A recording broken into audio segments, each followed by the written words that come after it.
Granny's, Abner. I believe that's our ring. I know it, Lum. I believe you're right. I'll see. Hello, jot 'em down, Stoll. This is Lum and Abner.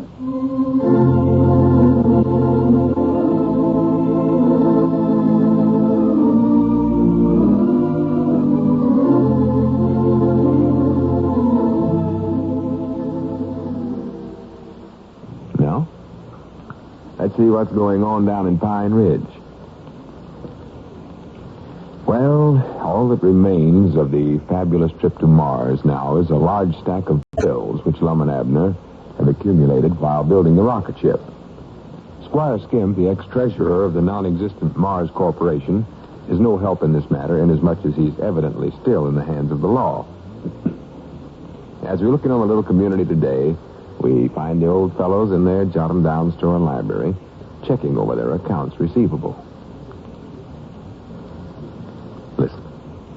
Yes, the old Masters owes $4.82. Check. Bessie Blevins, $2.10. Check. E.C. Strunk, $5 even. Check. K.W. Hunt, $1.06. Check. Say, Lum, want that our ring? Yeah, but I ain't gonna answer it. It's just them creditors calling up again. Them who? Them outfits we owe all the money to. You know, them bills for all the stuff we bought for the rocket ship. Oh, yeah. Here, one outfit called up here a couple of times before you come in this morning. I told them that you taking care of the bills around here. Well, don't tell them that. Well, I didn't know what else to say. I knowed we couldn't pay them. Well, of course we can't. I ain't got no money. No. That's why I ain't gonna answer the phone. Come on, let's finish checking the books here and see how much money we got coming from our customers. Go ahead. I'm ready. Where'd I leave off? K.W. Hunt was the last, $1.06. Oh, yeah. M. Mooch, $2.50. Check. L. Spears, he's all paid up. Check. Milford Spears, 7. Abner, 6. Check. All right, Granny's Abner, how many times have I told you and Grandpap to stop keeping score of your checker games in the charge book here? Mom, I don't know how them things always gets in there. Well, you put them in there. That's how they get there. And I don't want that to happen again. Do you understand? Well, don't tell me. Tell Grandpap. He's more likely the one that always does that. No, he ain't no such a thing. This is in your handwriting. It ain't neither. Abner, don't argue about it. Just add up them figures. Now, is that all of them? Yeah, see what they add up to a total of. Yeah, all right. You see, 8 and 9 is 19, plus 3, 23. I sort of hate to ask all these folks to pay up their accounts, but we got to raise some money to pay them bills some way. 6 and 9 is 19. 4 makes 0.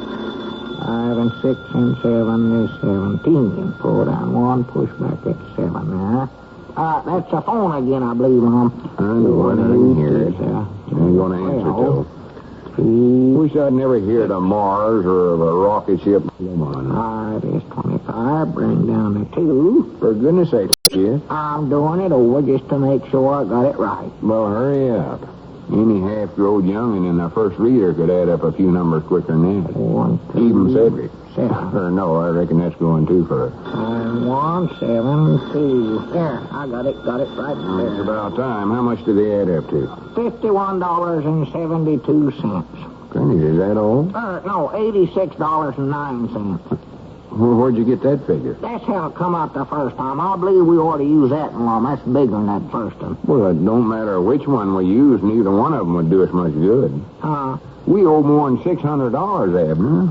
$80 ain't going to help much. I can tell you that right now. Well, I don't believe we can collect all that 80 neither, Lon. Now, you take that Ulysses S. Quincy there. I know he'll never pay up his bill. No, I know he won't. Squire Skimp won't pay neither.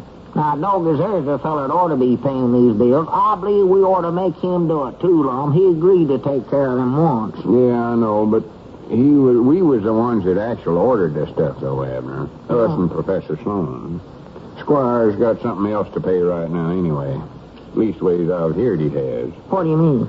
Well, old Dick Huddleston said he heard that some judge at the county seat, or whatever it was, fined Squire awful big fine. For selling that unlegal stuff? Yeah. Huh.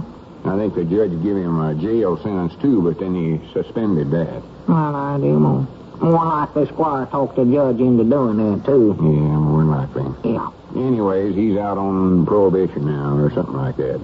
But he still has to pay that big fine. Doggy, that's just good enough for him. He had it coming to him.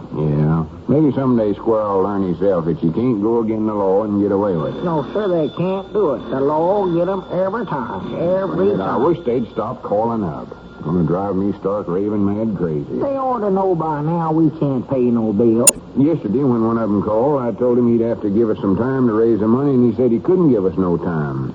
Said the government wants everybody to keep the bills paid up. Government? Oh, my goodness. That's what he said. You know what's liable to happen here, Abner? Me and you are liable to wind up in the penitentiary instead of Squire Skimp. Now, don't say that now. Might as well face the facts. Hey, Grannies, I was a big chump to ever get us in this mess in the first place. A chump? Yes, sir. Capital C-H-U-M-B, chump. There just ain't no other word for me. Well, now, Lum, I don't think you're a chump. Not a big one, anyway. Yes, I am. Or it never to have fell for this rocket ship idea. Or it never to have got carried away by all that prattle-prattle Professor Sloan told us about going to Mars. Well, you reckon that professor got us into this on a purpose, Lum? Oh, no. He's a nice enough feller, Abner. He wouldn't do nothing like that on purpose. His trouble is that he's Test. No, he ain't taste. He's more the dreamer type. Dreamer, huh? Yeah, he sits around and gets big fancy ideas about things that couldn't be done. And even if they could, they wouldn't work, because there's things that never would be done, even if they could work, because they won't work on the matter, well, anyways, in other words, he's... Test. Yeah, I reckon that is one way of describing him. That's him. Ain't got all his marbles. No, sir, he ain't. Some of his spokes missing. Behind the door when the brains is passed out, that feller. Well, he's brainy, Abner. Too brainy, in fact, he is. Well, whatever he is, I oughtn't to listen to him. I know that. That's a big chump for doing it. Well, I must be a chump, too, then. No, you ain't. I'm the only chump around here. Lum, I was mixed up in this just the same as you are. Don't forget that. Yeah, but I was the one that talked you into it, Abner. Leastways, you had enough sense to want to stay out of it. Of course, you must be a little chump for letting me change your mind. Yeah, I believe that's what I am, a little chump. Just about it, right? But I'm the champion chump of the whole world. I win that honor hands down. Well, you reckon I might be a middle-sized chump? No, just a little one. Dad blame me. You know, I was thinking last night, the thing I ought to do is just leave town. Leave town? Why, sure. I'm the laughing stalks of Pine Ridge, I know that. Oh.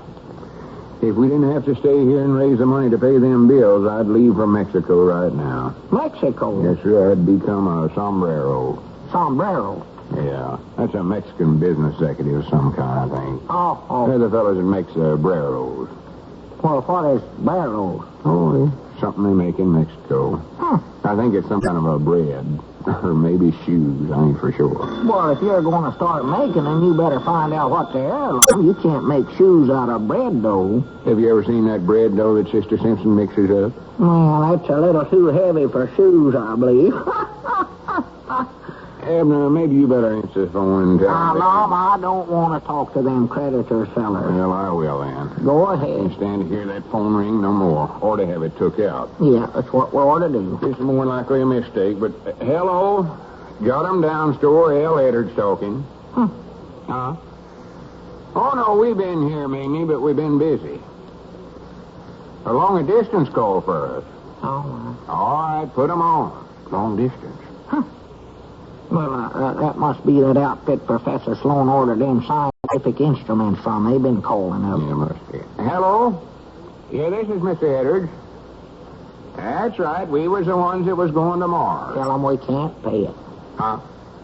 You want our permission to do what? Oh, but we never made the trip. The rocket ship exploded. Yeah, blowed up. It don't, huh? Just a minute. Who are you? Well, I do know. Hold the phone a second. I'll discuss this with my partner. Yeah, what is it, Mom? What is it? I don't quite understand this, Abner, but this is the editor of the National Subscribers Weekly, and he wants to print an article about me and you trying to go to Mars. Why, that's a good magazine. We take that over there in the libraries, Mom. Ask him if he'll pay us for it. We ought to get $5 or $10 out of it. Yeah, that's a good idea. Hello, say, me and my partner was just discussing money and... Cash. Huh? $750. I Granny's, it's a deal.